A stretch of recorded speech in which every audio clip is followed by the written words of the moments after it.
एक India geography की है, एक पॉलिटी की, एक इंडिया हिस्ट्री की, और भी रह गया कोई सब्जेक्ट?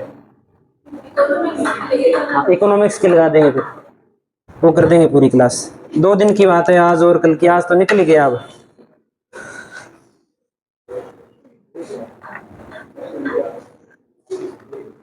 अपने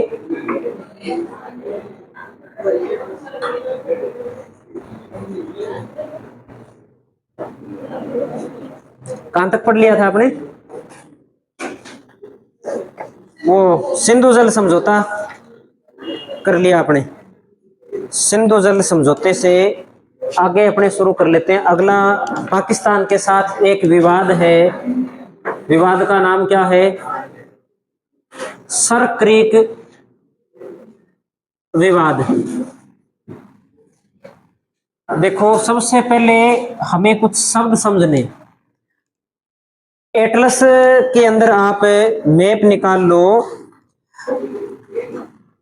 भारत का राजनीतिक जो मैप है ना, वो राजनीतिक मैप निकालो आप, ये वाला मैप निकालो। इसमें आप एक तो देखो अरब सागर, अरब सागर देख लिया। अरब सागर के अंदर एक तो है इसमें खंबात की खाड़ी, खंबात की खाड़ी है। और इधर ऊपर आप देखोगे खंबात की खाड़ी के ऊपर तो एक लिखा है कच्छ की खाड़ी, कच्छ की खाड़ी। और कच्छ की खाड़ी से ऊपर देखो आप थोड़ा सा जाओगे ना, तो एक छोटी सी खाड़ी और बनी हुई है, जहां नाम नहीं लिखा हुआ कोई भी। मिली है कि नहीं मिली? तो इन चीजों को आज समझते हैं। हिंदी में तो इन सभी को खाड़ी ही बोलते हैं। इधर बंगाल की खाड़ी है विपरीत साइड में, पूर्व में भारत के, ये भी खाड़ी है। लेकिन इनमें अंतर क्या है, उस अंतर को आज अपने थोड़ा समझते हैं।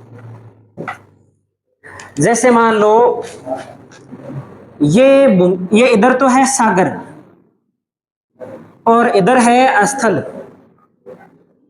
ठीक है? ये स्थल है, ये वाला तो स्थल है, और ये बीच में क्या है? सागर का भाग है। फिर एक हमने बना लिया ये वाला फिर स्थल है, और ये वाला किसका भाग है? सागर का भाग है। एक हमने बना लिया इस प्रकार से, ये इधर स्थल है।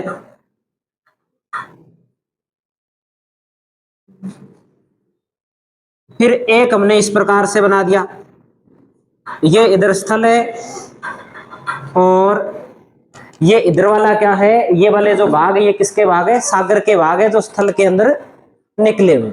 हिंदी में इनके लिए एक ही शब्द उपयोग होता है। कौन सा शब्द उपयोग होता है? खाड़ी। लेकिन इंग्लिश में इनके लिए अलग अलग शब्द उपयोग किए जाते हैं। सागर का ऐसा संकरा भाग जो स्थल भाग के अंदर प्रवेश कर गया हो, वो कहलाता है इंग्लिश में क्रीक। क्या कहलाता है? क्रीक कहलाता है, क्रीक। इस क्रीक से थोड़ा बड़ा भाग देखो, क्रीक कौन सा इसमें, इस मैप के अंदर अपने क्रीक देखें तो कच्छ की खाड़ी के ऊपर जो संकरा सा भाग स्थल के अंदर है, वो क्या है? वो क्रीक है, ठीक है? समझ में आई है नहीं ये बात? कच्छ की खाड़ी है, कच्छ की खाड़ी से ऊपर ये देखो, बिल्कुल इस कर्क रेखा के ऊपर वाले भाग में थोड़ा सा जलीय भाग है अंदर की ओर। हाँ, सिंधु का मुहाना है उसके पास में, बिल्कुल थोड़ा सा अंदर की ओर जल का भाग है, वो सर क्रीक है।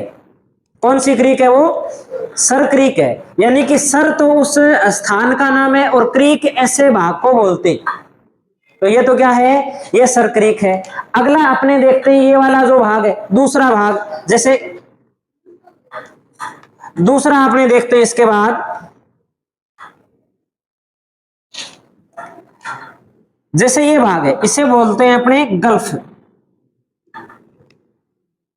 दूसरा जो चौड़ा भाग है, सर क्रीक से थोड़ा सा चौड़ा भाग होता है जलीय भाग स्थल के अंदर, उसे क्या बोल देते हैं? अपने गल्फ बोल देते हैं। गल्फ को हिंदी में क्या बोलते हैं? खाड़ी बोलते हैं। क्रिक को भी हिंदी में क्या बोलते हैं? खाड़ी बोलते हैं। इससे बड़ा भाग इसे बोलते हैं बे। ये क्या कहलाता है? बे। क्रिक को भी हिंदी में खाड़ी बोलते हैं। गल्फ को भी हिंदी में क्या बोलते हैं? खाड़ी बोलते हैं। बे को भी हिंदी में क्या कहा जाता है? खाड़ी कहा जाता है। और अंत में अपने इसके बाद में बात करते हैं बाइट। बाइट होती है वो बड़ी होती है। ये वाला भाग है, ये क्या कहलाता है? बाइट कहलाता है। बाइट को भी हिंदी में क्या बोलते हैं? खाड़ी बोलते हैं। तो इन सभी भागों को हिंदी में तो एक ही नाम से जाना जाता है, लेकिन इंग्लिश में इन सारे भागों का नाम क्या है? अलग अलग है ना? तो हम किसकी बात कर रहे हैं? सर क्रिक विवाद की बात कर रहे हैं। तो क्रिक का मतलब है ऐसा संकरा भाग जो स्थल के बीच में हो और उसमें क्या हो? जल हो, वो भाग क्रिक कहलाता है। और इस स्थान को अपने जो विवाद है वो सर क्रिक वाला स्थान है, जो मैप में कहां पर है? तो ये मैप के अंदर आप देखो कि ये जो भाग अपने को रखा है सिंधु का जो मुहाना है, इस सिंधु के मुहाने के पास वाला जो भाग है, ये जो पीले कलर के अंदर पाकिस्तान के साथ में दिखाई दे रहा है, पाकिस्तान इस पर अपना अधिकार जताता है कि ये जो सरक्रीक वाला भाग है ये किसका भाग है? पाकिस्तान का भाग है। और भारत कहता है कि ये भाग पाकिस्तान का नहीं है। इस बात को लेकर के दोनों के अंदर क्या है? विवाद है। और इसके लिए अपने एक मैप बना लेते हैं छोटा सा।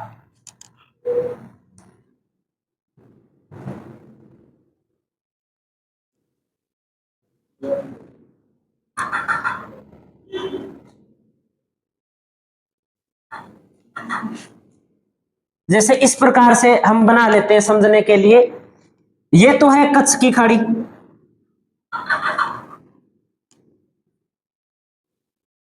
और ये वाला भाग है, ये क्या है?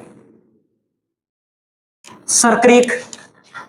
और इस सरक्रीक वाले भाग से देखो, बिल्कुल सरक्रीक वाला जो भाग है इसके दक्षिण से यहां से एक रेखा गुजर रही है। इस रेखा का नाम है कौन सी रेखा? कर्क रेखा। कौन सी रेखा है? कर्क रेखा है। बिल्कुल ये स्थिति अपने को ध्यान में रखनी है। और इस कर्क रेखा का अक्षांश है 23 डिग्री 30 मिनट उत्तरी अक्षांश। और बिल्कुल इस कर्क रेखा के ऊपर एक लाइन गुजर रही है, 24 डिग्री उत्तरी लिखा हुआ है, 24 डिग्री उत्तरी अक्षांश गुजर रही है ना? ये देखो बिल्कुल इस सरक्रीक वाले भाग से गुजर रही है। सरक्रीक वाले भाग से गुजर रही है कि नहीं गुजर रही? तो कई बार पूछ लिया जाता है कि 24 डिग्री समानांतर रेखा किनके मध्य स्थित है? तो भारत और पाकिस्तान के मध्य स्थित है। कौन से क्षेत्र में स्थित है? गुजरात वाले क्षेत्र में स्थित है। इसको आधार मान रखा है एक प्रकार से। तो ये एक विवाद का बिंदु है। मिल तो गया ना एटलस में सभी को? चलें आगे लिख लें इसके बारे में थोड़ी बात। तो लिख लेते हैं। यहां से जो रेखा गुजर रही है, ज्यादा कुछ है नहीं, एक बस इतना डायग्राम सही अपने को ध्यान में रखना है, ये बात अपने दिमाग में रहे। 24 डिग्री उत्तरी अक्षांश,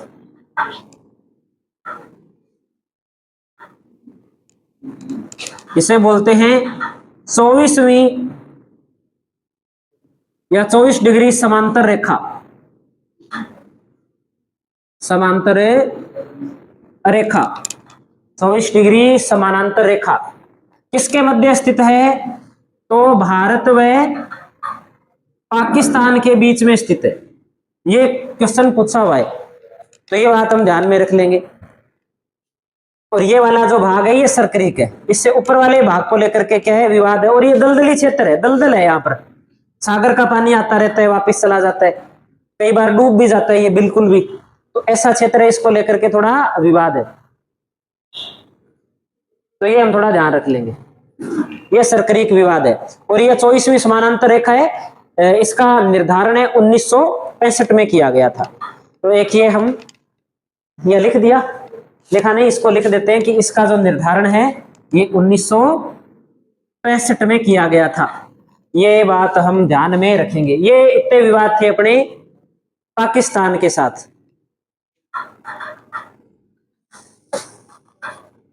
और एक ये आपको बातें ध्यान रखनी है, इसके बारे में अपने थोड़ा देख और लेते हैं ताकि अपने कंफर्म हो जाए दिमाग में। जैसे सरक्रीक वाला सबसे छोटा भाग तो समझ में आ ही गया आपको, सरक्रीक वाला। अब हम देखते हैं इंग्लिश वाली एटलस तो अपने पास है नहीं तो अपने ज्यादा समझ में आता। अपने पास है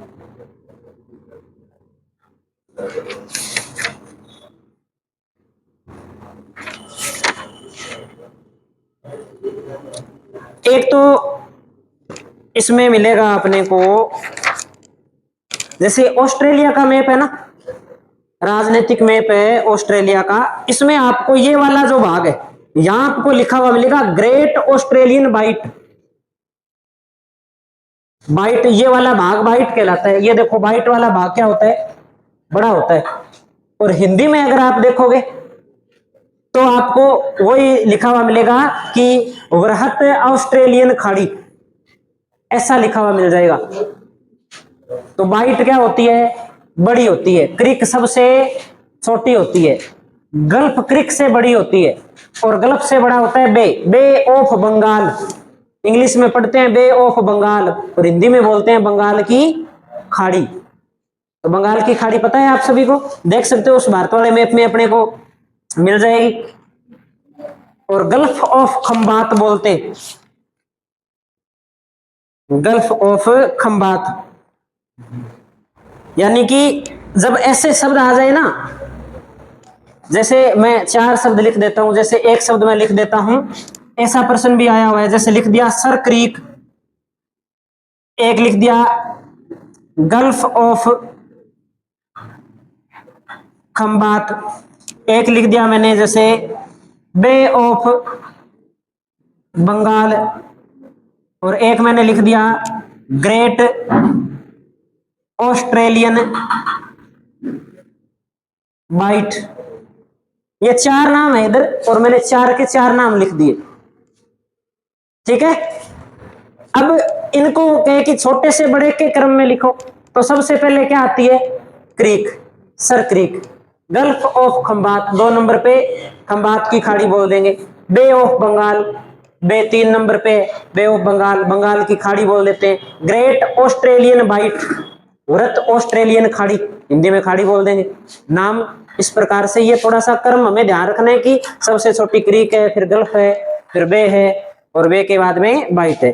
तो ये थोड़ा हम रख लेंगे दिमाग में अपने, बाई चांस कोई आ भी जाए प्रश्न यहां से।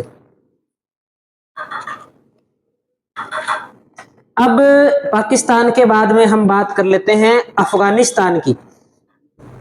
तो अफगानिस्तान की सीमा लगती है क्या भारत से, तो मानचित्र में तो लगती है, और वास्तविकता में सीमा नहीं है। वास्तविकता में सीमा क्यों नहीं है, क्योंकि जो LOC के उधर वाला भाग है POK, आज पढ़ के आए हैं POK के बारे में, तो POK पर किसका कब्जा है, पाकिस्तान का कब्जा है। इसलिए वास्तविक रूप में भारत और अफगानिस्तान की सीमा है वो नहीं लगती है। तो लिखते हैं हम भारत अफगानिस्तान सीमा, भारत अफगानिस्तान सीमा, भारत अफगानिस्तान सीमा। देखते हैं अपने, थोड़ा सा समझ लेते हैं पहले। ये जम्मू कश्मीर लद्दाख वाला भाग है इस प्रकार से, और हमें पता है कि ये वाला क्षेत्र क्या कहलाता है, POK, और ये लाइन क्या कहलाती है, LOC। ये बात हमने आज ही की थी ना, देखो इसमें POK LOC, और यहां वाला जो भाग है ये किसके साथ में लगता है, अफगानिस्तान के साथ में लगता है। और अपना नियंत्रण कहां तक है, यहीं तक है। तो वास्तविकता में तो हमारी सीमा नहीं लगती, लेकिन राजनीतिक रूप से जब भारत आजाद हुआ था उस समय के अनुसार हमारी सीमा अफगानिस्तान के साथ लगती है।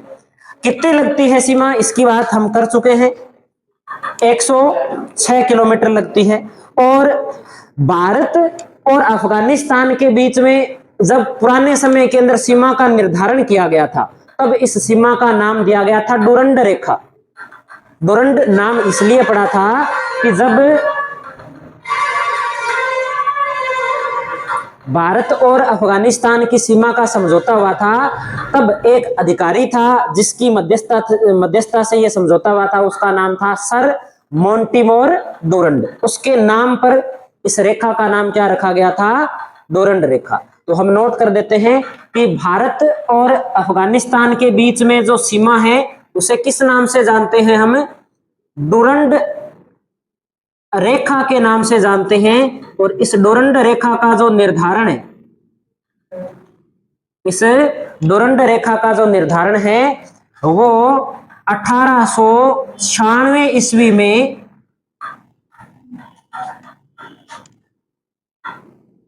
मोर्टिमोर डुरंड के द्वारा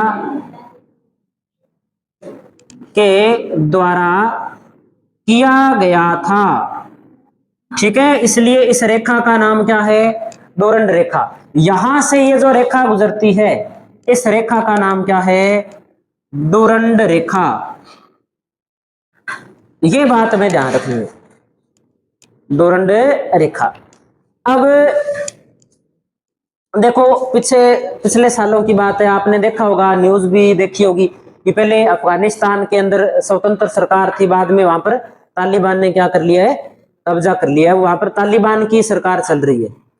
तो भारत के अंदर अभी जो प्रधानमंत्री का शपथ ग्रहण समारोह हुआ था, उसमें 2 देशों के राजनीतिक प्रमुखों को छोड़ करके बाकी सभी देशों के, पड़ोसी देशों के राजनीतिक जो राज प्रमुख है वो आए थे। कौन से 2 देशों के नहीं आए थे, एक तो पाकिस्तान वालों को नहीं बुलाया हमने, और एक हमने किसको नहीं बुलाया, अफगानिस्तान वालों को। अफगानिस्तान वालों को हमने इसलिए नहीं बुलाया क्योंकि वो आतंकवादी संगठन है जो वहां पे शासन कर रहा है, तो आतंकवादियों को थोड़ी बुलाएंगे प्रधानमंत्री की शपथ समारोह में। तो दोनों आतंकवादी है, दोनों को नहीं बुलाया हमने, बाकी सारों को बुलाया। भारत के प्रोजेक्ट चल रहे हैं, बिल्कुल आतंकवादी इसलिए नहीं बुलाया, बाकी आतंकवादी मित्र भी तो हो सकता है, बिल्कुल अच्छे संबंध है अपने। किनके,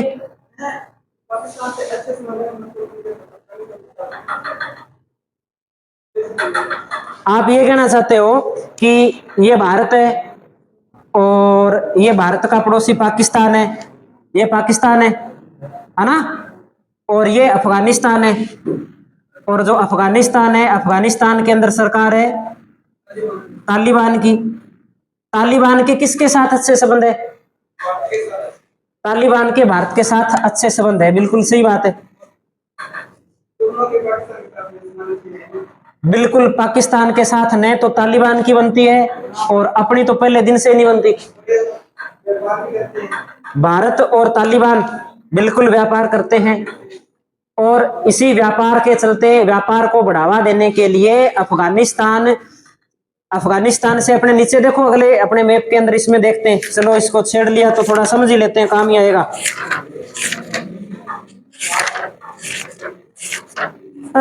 ये मोगेम्बो तो इंटरनेशनल नॉलेज रखता है, हाँ?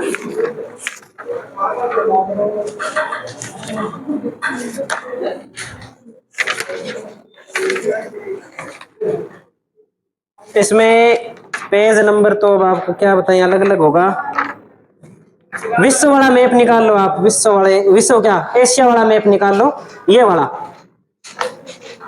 तो इसमें देखो, ये भारत है, ये पाकिस्तान है, और ये ऊपर है अफगानिस्तान। और अफगानिस्तान एक प्रकार से अपने ऐसे कह सकते हैं कि लैंड लॉक कंट्री है, सागर के साथ में अफगानिस्तान की सीमा है वो नहीं लगती। ये अफगानिस्तान मिल गया सभी को, अफगानिस्तान के पास में कोई सागर लग रहा है क्या? कहीं कोई सागर नहीं है। तो अब व्यापार कैसे करेगा भारत? पाकिस्तान से होके तो हम जाएंगे नहीं। हम कहां से जाते हैं? ईरान से जाते हैं। बिल्कुल, ये ईरान है ना, इस ईरान के अंदर यहाँ पे एक बंदरगाह है, उस बंदरगाह का नाम है चाबहार बंदरगाह है। कौन सा बंदरगाह है? चाबहार। ये इसमें तो मैप में लिखा हुआ नहीं है, आगे ईरान वाला जो मैप है उसमें आपको मिल जाएगा। थोड़ा सा आगे चलने पर इसमें ईरान का मैप आ जाएगा। दे रखा है क्या?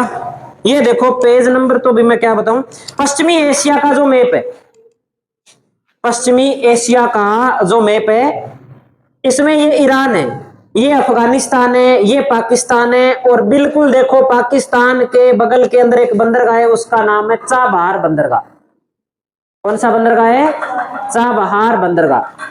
नहीं मिला तो सबसे पहले इंडेक्स निकाल लो, इंडेक्स के अंदर आप पश्चिमी एशिया लिखा होगा, वो पेज देख लो कितने नंबर पे है, वहां से आप निकाल लो, ऐसे नहीं मिलेगा ये।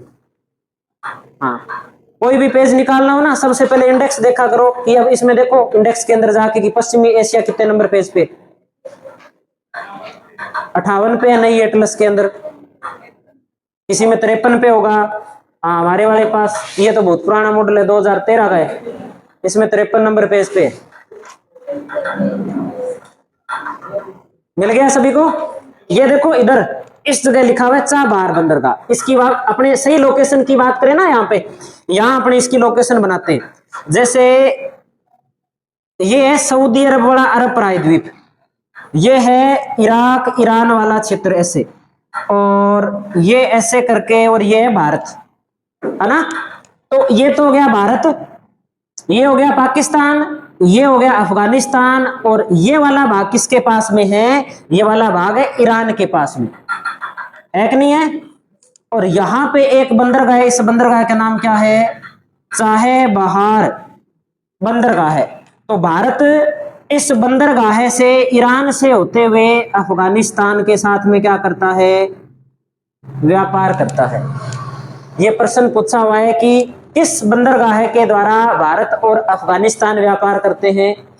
चाबहार बंदरगाह के द्वारा। मिल गया ना चाबहार बंदरगाह कहाँ है? यहाँ पे। तो ये बातें अपने को देखने पर ही मिलेगी, अब नहीं भूलेंगे अपने कि चाबहार बंदरगाह का है। तो इसके माध्यम से क्या करता है? व्यापार होता है। तो हम एक बात और लिख लेते हैं कि ये बनाने की तो आवश्यकता, बना रहे हो या बनाने की नहीं आवश्यकता, हम सीधा लिख लेते हैं, हमने एटलस में देख लिया। हम लिख लेते हैं एक बात, भारत व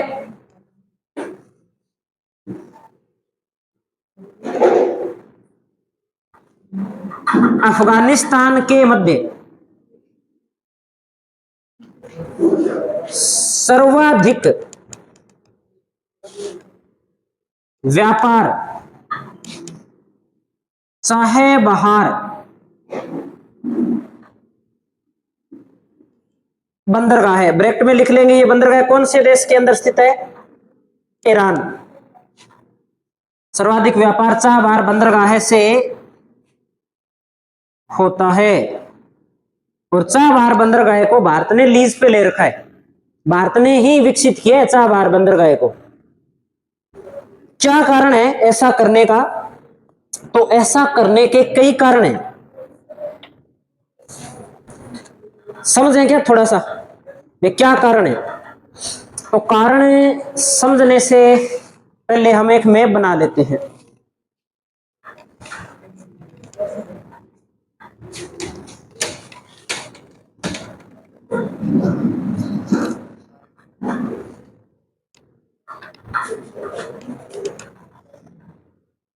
जैसे ये हो गया इस प्रकार से अरब प्रायद्वीप, और ये यहाँ पे है भारत, ये ऐसे म्यांमार इंडोनेशिया थाईलैंड वाला जो क्षेत्र हो गया ये, और इसमें इस प्रकार से करके ये बना लिया कि ये भारत है, इधर ये भारत है, ये है भारत के पास में पाकिस्तान, और ये भारत के पास में क्या है? इधर श्रीलंका। और ये ऊपर यहाँ कौन बैठा है? यहाँ एक कुमानस रहता है, उसका नाम क्या है? चीन। चीन क्या चाहता है? चीन चाहता है भारत को दबा के रखना चाहता है, इसलिए चीन ने क्या कर रखा है, जगह जगह अपने क्या है इस प्रकार से नौसेना के अड्डे स्थापित कर रखे। जैसे चीन ने एक अड्डा स्थापित किया है यहाँ, इसका नाम क्या है चीन के अंदर? हम्बन टोटो। कौन सा है? हम्बन टोटो बंदरगाह इसने लीज पे लिए 99 साल के लिए। तो इससे भारत के चारों ओर जो चीन की सेना है वो रह सकती है। और चीन ने क्या किया, चीन ने एक कॉरिडोर बनाया जो अपने जो एलओसी वाला क्षेत्र है ना उससे गुजरता हुआ पाकिस्तान के अंदर इधर आता है कराची बंदरगाह तक। कहां तक आता है? इधर कराची बंदरगाह तक आता है। तो चीन ने क्या किया, चीन ने इधर से भी भारत को घेर लिया, चीन ने इधर से भी भारत को घेर लिया और इधर चीन की वैसे भी पहुंच ठीक है।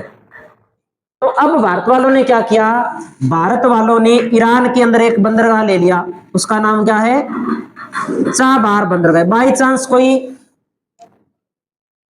अपने ऐसे कह सकते हैं कि कोई खुरापाती दिमाग लगाए चीन अपना, तो अपने इस कराची वाले बंदरगाह को तहस नहस कर सकते हैं, क्योंकि अपनी नेवी कहां रहती है? चाबहार बंदरगाह पे। इस प्रकार से हमने भी अपने क्या बना रखे हैं? बेस बना रखे। तो सारा राजनीतिक काम है। ये है अपने क्या नाम है इसका? चाइना पाक इंडस्ट्रियल कॉरिडोर है जो अपने एलओसी वाले क्षेत्र से होकर गुजरता है। किसने रोक दिया?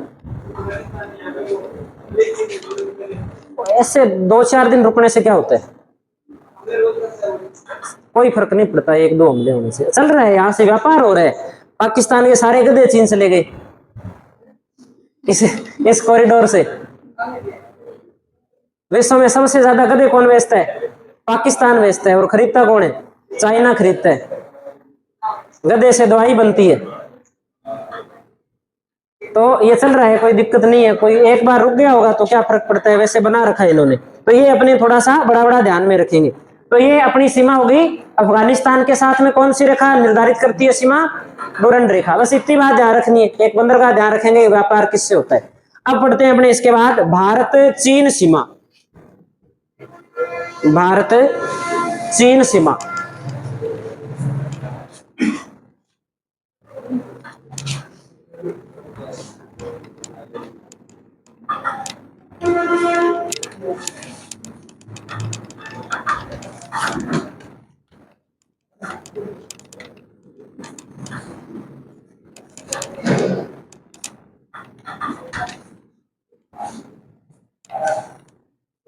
भारत चीन सीमा।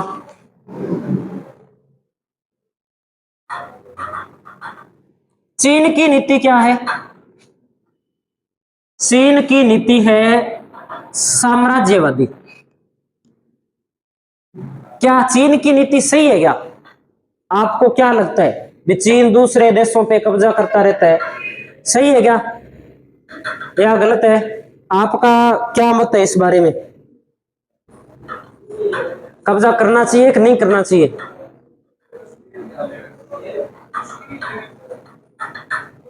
करना चाहिए क्या? किसके अनुसार करना चाहिए?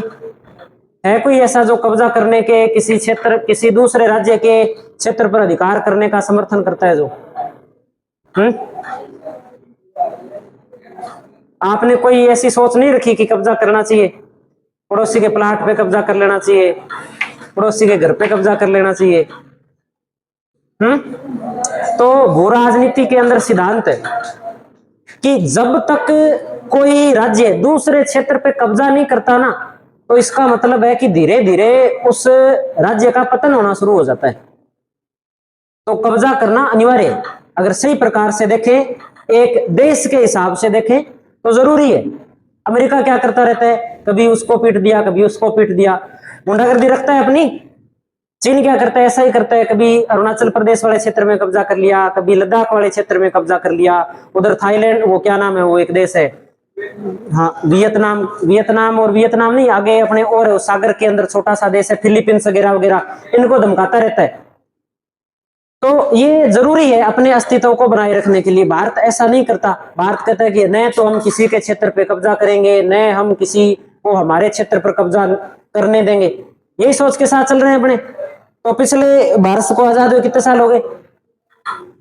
1947 में आजाद हुआ था, 2024 चल रहा है, तो 2024 में से घटा दो 1947, कितने साल हो गए?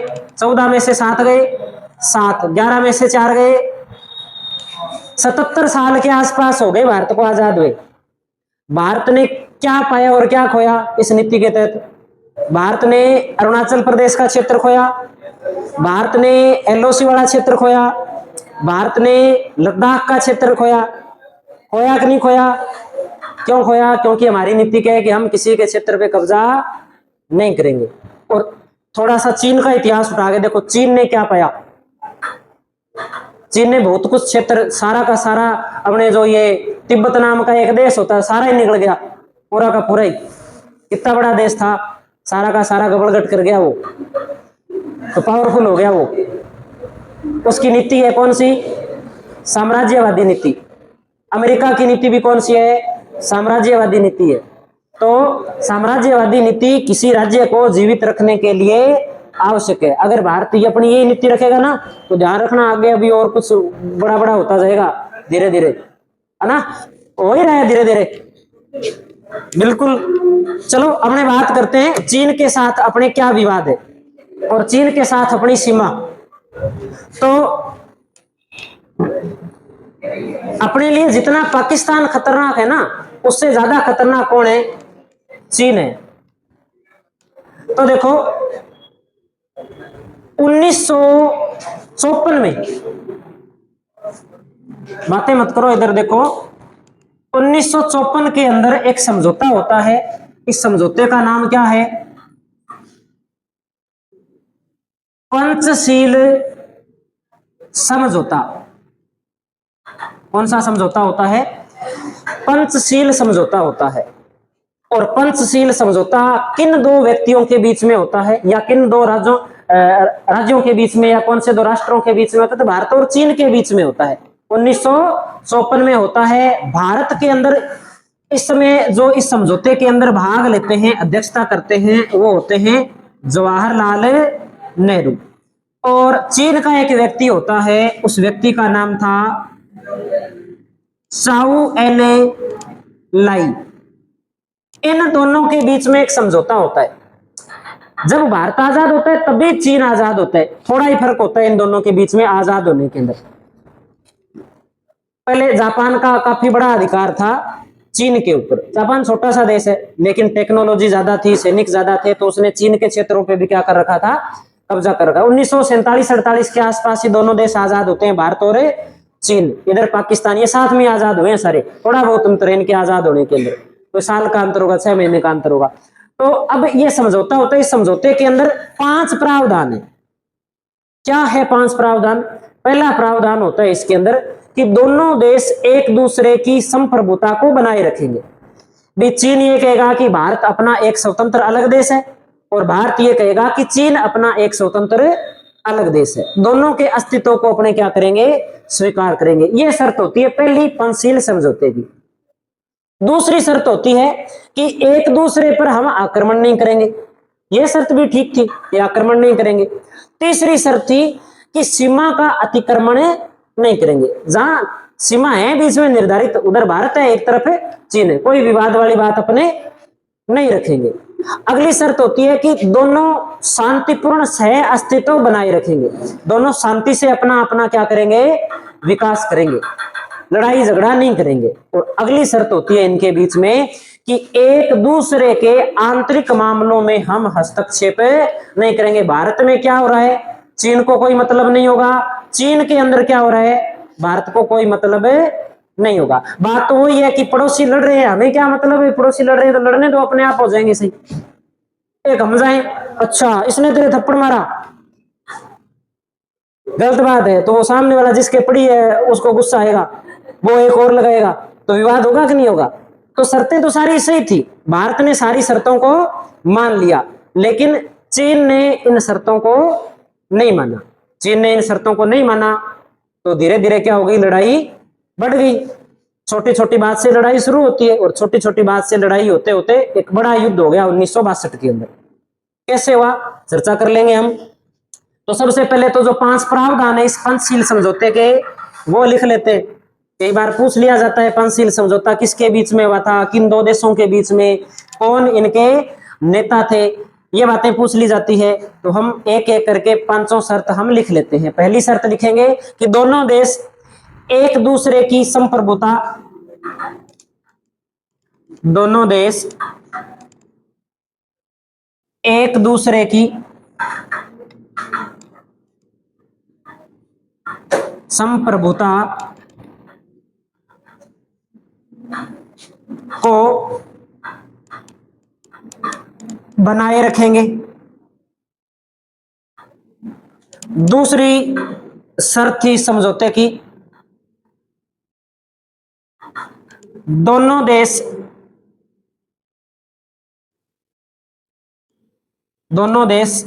एक दूसरे के आंतरिक मामलों में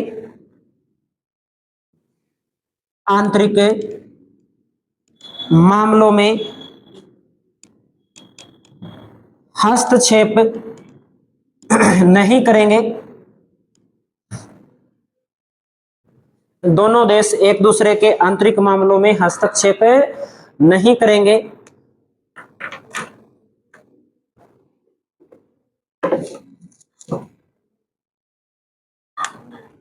तीसरी शर्त लिखते हैं,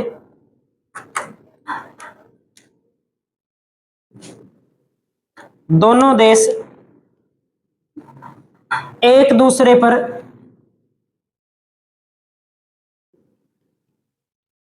आक्रमण नहीं करेंगे।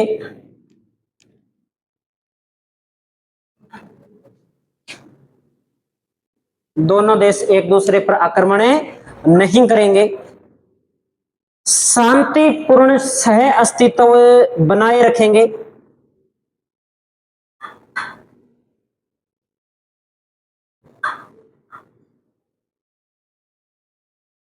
शांतिपूर्ण सह अस्तित्व बनाए रखेंगे।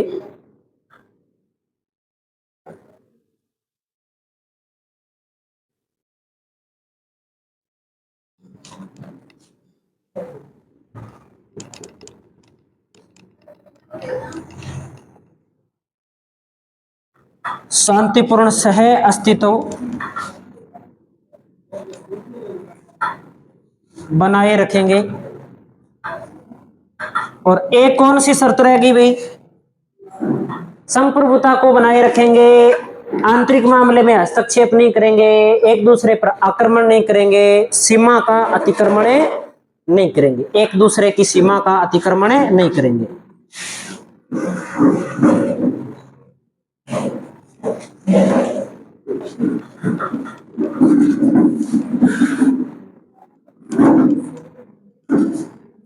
एक दूसरे की सीमा का अतिक्रमण नहीं करेंगे, ये बातें थी इसमें। और एक नारा लगा था इस समय, कौन सा नारा लगा था इस समझौते के बाद में, हिंदी चीनी भाई भाई, ये नारा लगाया था।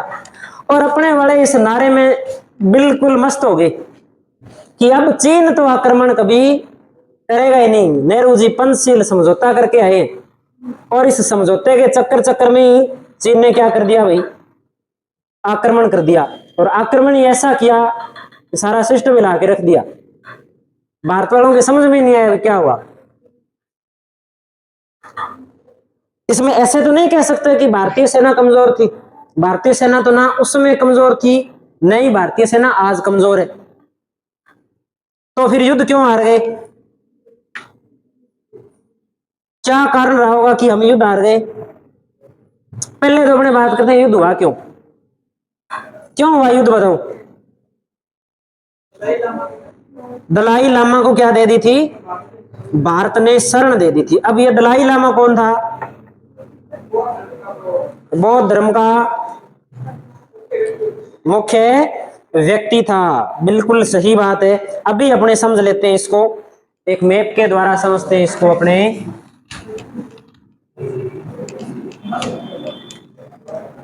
आज चल रहे 2024 चल रहा है। क्या चल रहा है? 2024 चल रहा है। अपने चलते हैं आज से 20 साल ये और 40 साल, आज से लगभग 61 साल पीछे चलते हैं अपने। ये लिख लिया ना सभी ने या नहीं लिखा? आज से 60 साल पीछे चले तो लगभग 60-70 साल ही चल लेते हैं पीछे। 70 साल अपने पीछे चले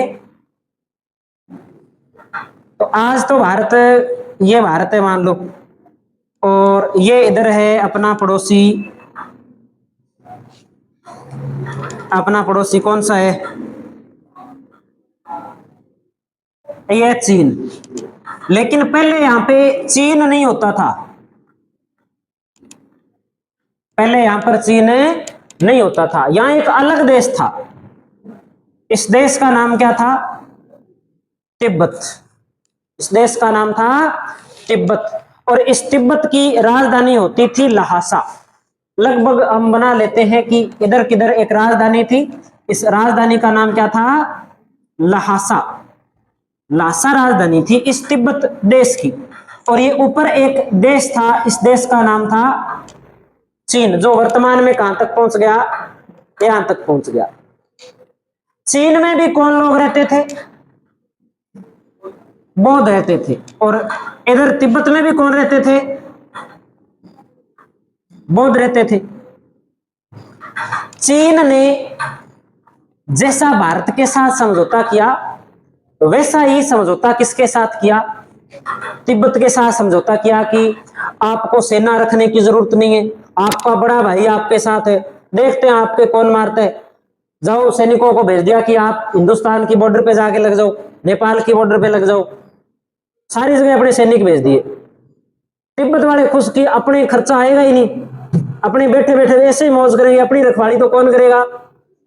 चीन करेगा। और सारी बॉर्डर पे सैनिक किसके आ गए? चीन के आ गए। और बाद में धीरे धीरे सारा सिस्टम खत्म कर दिया अंदर से। जब लगभग कब्जा हो चुका था, तब इनका जो प्रधान है इस बौद्ध धर्म का, इस तिब्बत का, उसका नाम, जो प्रधान व्यक्ति होता है उसका, उस पद का नाम है दलाई लामा। आदमी का नाम नहीं है दलाई लामा, वहां का जो प्रधान व्यक्ति होता है उसका नाम क्या है? दलाई लामा। वो दलाई लामा भागता है वहां से, इस लासा से, और लासा से भाग करके भारत में धर्मशाला के अंदर शरण लेता है। धर्मशाला वो कोई धर्मशाला नहीं है, एक जगह का नाम है धर्मशाला, एक शहर है धर्मशाला। ऐसे सोच लो कि धर्मशाला में आके रुक गया। धर्मशाला में शरण ले लेता है, भारत में शरण ले लेता है। और भारत की नीति है कि जो भी कोई आता है शरण मांगने के लिए, भारत उसे शरण देता है। अब चीन ने क्या कहा भारत से? भारत से कहा कि आपने जो 5 शर्तें लिखी थी ना, जिसपे आपने साइन किए थे, उन शर्तों को आप मान नहीं रहे हो।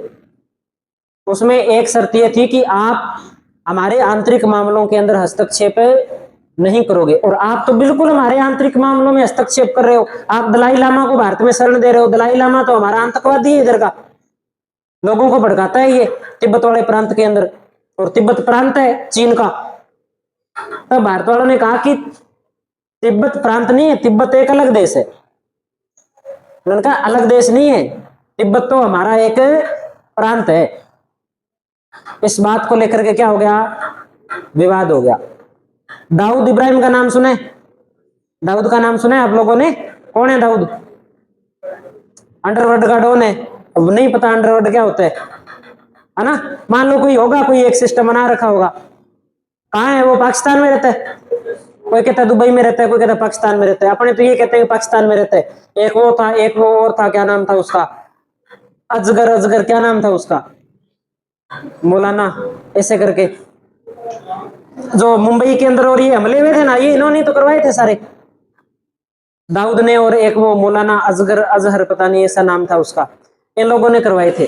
तो अब भारत पाकिस्तान से इन लोगों की मांग करे कि आप दाऊद को और उसे एक बड़े आतंकवादी को आप भारत को सौंप दो, और चीन वाले कहते, ये पाकिस्तान वाले कहते हम नहीं सौंपे, हमारे यहाँ शरण ले रखी है। तो भारत पाकिस्तान पे अटैक करेगा कि नहीं करेगा? करेगा। भी आपने आतंकवादियों को शरण दे रखी है, ये हमारे दुश्मन है। वही बात चीन के साथ थी। चीन ने कहा कि दलाई लामा हमारा दुश्मन है, भारत ने शरण दे रखी, हमें सौंपो। हमने कहा नहीं सौंपेंगे, उन्होंने आक्रमण कर दिया। आप पंचशील का पालन नहीं करे तो हम क्या करते हैं? आक्रमण करते हैं। जब आक्रमण हुआ तब हमारे जवाहरलाल नेहरू प्रधानमंत्री थे, इन्होंने कहा कि हम वायुसेना का उपयोग नहीं करेंगे। भारत ने 1962 के युद्ध में वायुसेना का प्रयोग नहीं किया था। एक बड़ा कारण था भारत के युद्ध हारने का। वायुसेना का प्रयोग किया नहीं, पहाड़ों में सड़कें थी नहीं, न तोपें पहुंची, न गोला बारूद पहुंचा, न बंदूकें पहुंची। गोलियां समाप्त हो गई और सैनिक लड़ते हुए वीरगति को प्राप्त हो गए। ज्यादा मात्रा में सेना ही नहीं पहुंच पाई। जो पांच सात सैनिक थे वही सैनिक थे। और धीरे धीरे चीन आगे तक बढ़ते हुए चीन ने क्या कर लिया? कब्जा कर लिया। और इस समय चीन ने 2 क्षेत्रों पे कब्जा किया। कौन से 2 क्षेत्र? एक तो इस क्षेत्र पे कब्जा किया जिसे किस नाम से जानते हैं? अक्साई चिन्ह। इस नाम से जानते हैं, अक्साई चिन्ह। और दूसरा क्षेत्र अपने पूर्वोत्तर वाला जिसमें अरुणाचल प्रदेश सबसे आगे आता है। उस समय इसका नाम अरुणाचल प्रदेश नहीं था, उस समय इसे बोलते थे अपने नेफा। इस क्षेत्र को किस नाम से जाना जाता था? नेफा। नेफा का मतलब क्या था? नॉर्थ ईस्ट फ्रंटियर एरिया, इस नाम से इसे जाना जाता था।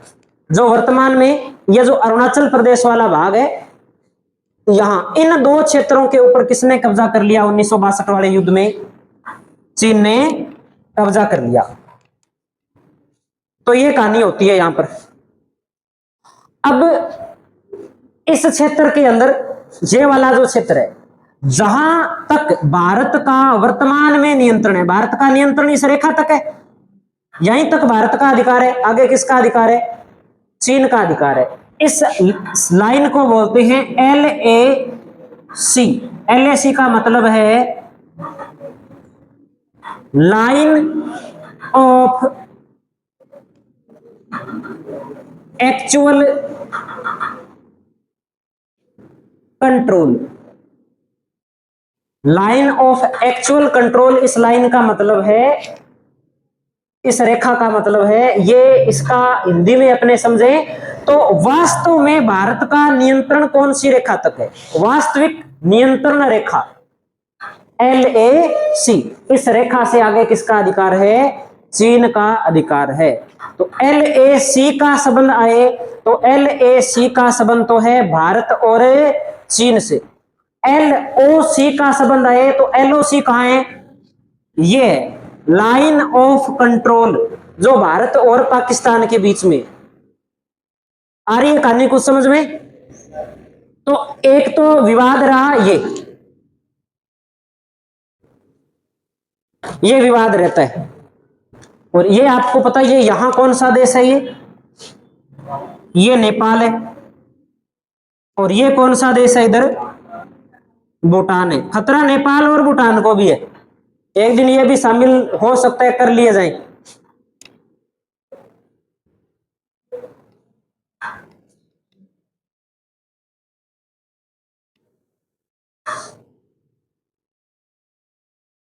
तो ये बना सकते हो आप।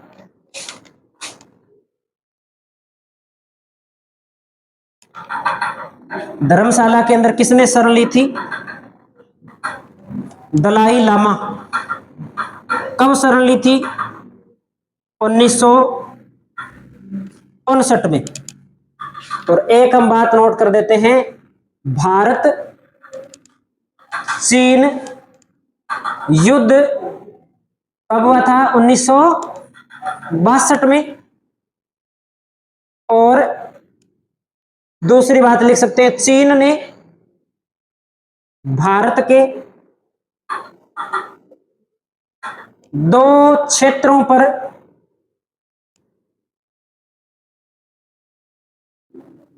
कब्जा किया। एक तो कौन सा क्षेत्र था? अक्साई चिन्ह क्षेत्र। अक्साई चीन नहीं लिखना है, अक्साई चिन्ह है इसका सही नाम, अक्साई चिन्ह क्षेत्र।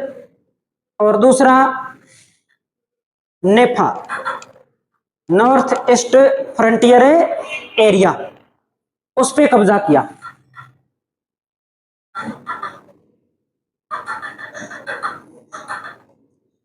फिर जब लोगों ने मुद्दा उठाया कि ऐसे कैसे भारत के क्षेत्र पे चीन कब्जा कर सकता है, भारत युद्ध क्यों नहीं कर रहा, भारत ने युद्ध बंद क्यों कर दिया, तब जवाहरलाल नेहरू का बयान आ गया कि बंजर भूमि है, होता कुछ है नहीं, क्या करना है, ऐसे सैनिकों का खून बहाना, ऐसे ही पैसा लगाना, क्या होता है लद्दाख के अंदर।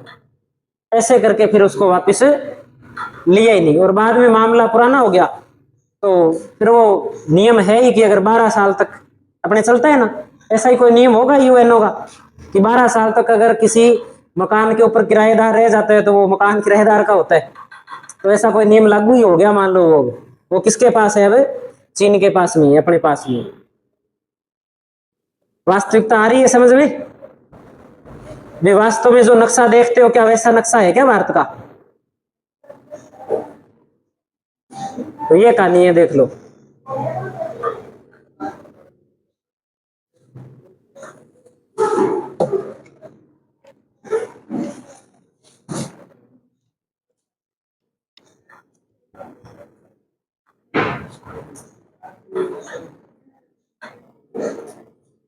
एक घंटा हो गया क्या क्लास को? लास्ट एक चीज और पढ़ लेते हैं, फिर चीन पूरा होता है अपने। स्टेपल वीजा और देख लेते हैं, फिर कोई कल आगे देखेंगे, अगला देश देखेंगे।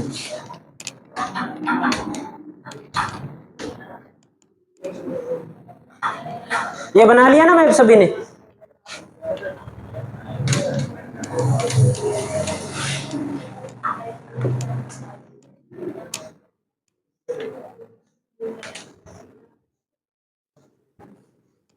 अब पढ़ते हैं अपने इसी चीन के अंदर स्टेपल वीजा। स्टेपल वीजा क्या है थोड़ा सा समझ लेते हैं हम।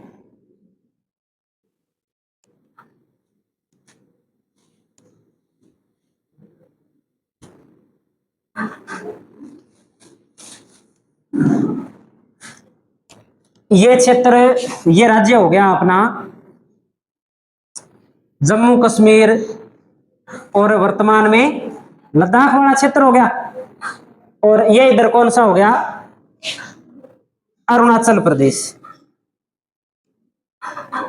चीन ने एक योजना बनाई कि जो राज्य चीन के साथ सीमा बनाते हैं, भारत के वह राज्य जो चीन के साथ सीमा बनाते हैं, वो लोग चीन के अंदर बिना वीजे के आ सकते हैं।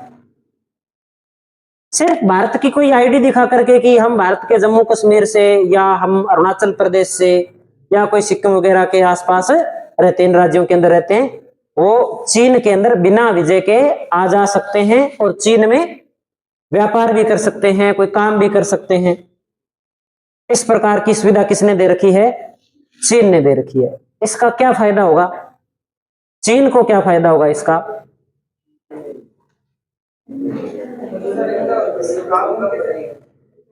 अपने घर से मौसी के घर जाते हैं तो मौसी सूट दिलवाती है, दिलवाती है कि नहीं दिलवाती? तो हम कहते हैं मौसी बहुत अच्छी है।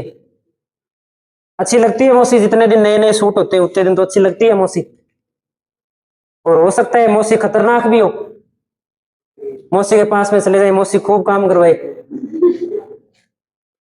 तो मौसी बाद में बुरी भी लगने लग सकती है। या ऐसे भी हो सकता है कि मौसी कुछ दिन के लिए कोई काम ही ना करवाए, तो ऐसे लगेगा कि मम्मी तो बहुत ज्यादा काम करवाती है, मौसी अच्छी है, मौसी के पास रहते हैं, और बाद में मौसी अपना रूप दिखाना शुरू कर दे। होता है कि नहीं होता? अमूमन बात है। तो ये बात यहाँ है कि इन लोगों को किस ओर आकर्षित करें, चीन की ओर आकर्षित करें। इन लोगों को ऐसा लगना चाहिए कि भारत से अच्छा देश कौन सा है, चीन है। तो हो सकता है कि आने वाले समय के अंदर अरुणाचल प्रदेश, सिक्किम, जम्मू कश्मीर, लद्दाख के लोग भारत का साथ छोड़ करके इस भूभाग को किसके साथ शामिल कर ले, चीन के साथ शामिल कर ले। मौसी 4 दिन लाड रखे तो बच्चा ऐसे भी कहता है कि नहीं नहीं मैं मौसी के पास ही रहूंगा, वही कहानी है। तो ये कौन सा वीजा है? स्टेपल वीजा योजना है। किसकी योजना है? चीन की योजना है। भारत के सीमावर्ती क्षेत्र के लोगों को चीन अपनी ओर आकर्षित करना चाहता है। तो लिख देते हैं इसमें 2 लाइन लिखिए।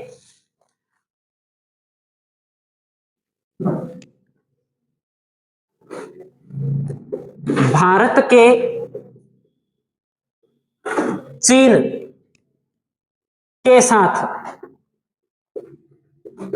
सीमा बनाने वाले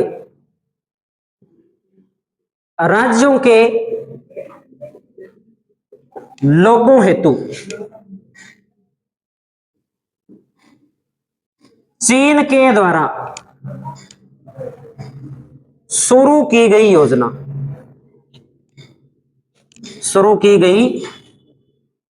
योजना जिसमें भारत के जम्मू कश्मीर, लद्दाख और अरुणाचल प्रदेश,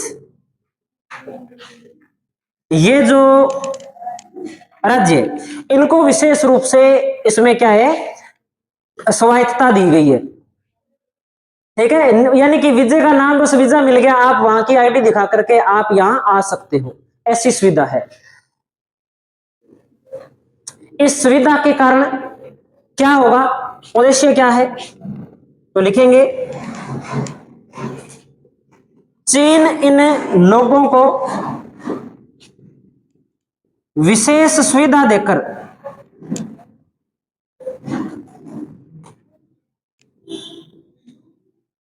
इनका झुकाव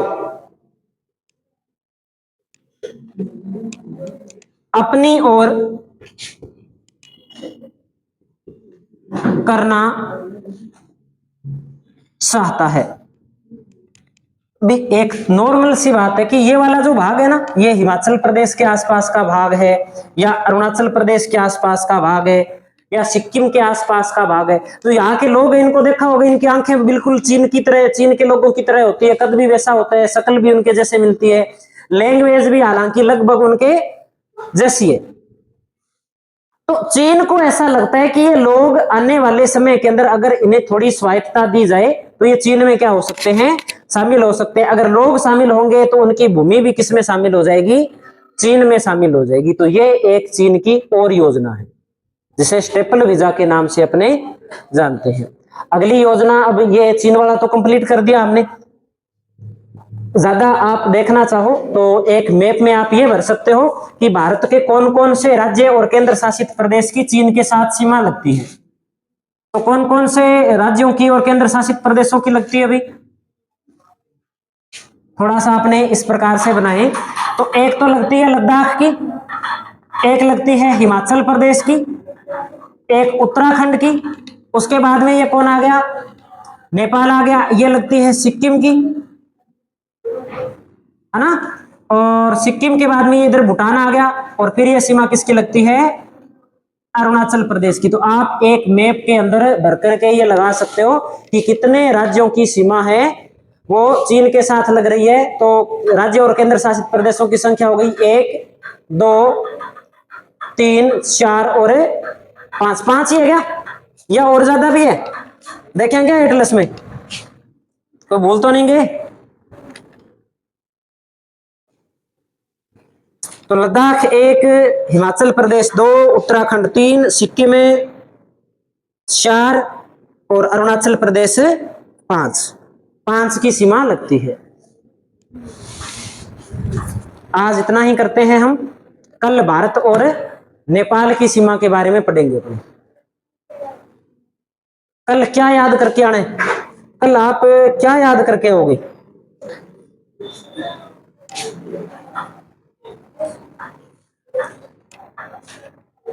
कल आप क्या याद करोगे, कल आप याद करोगे अंतरराष्ट्रीय सीमा कितने देशों के साथ लग रही है, 7 देशों के साथ लग रही है।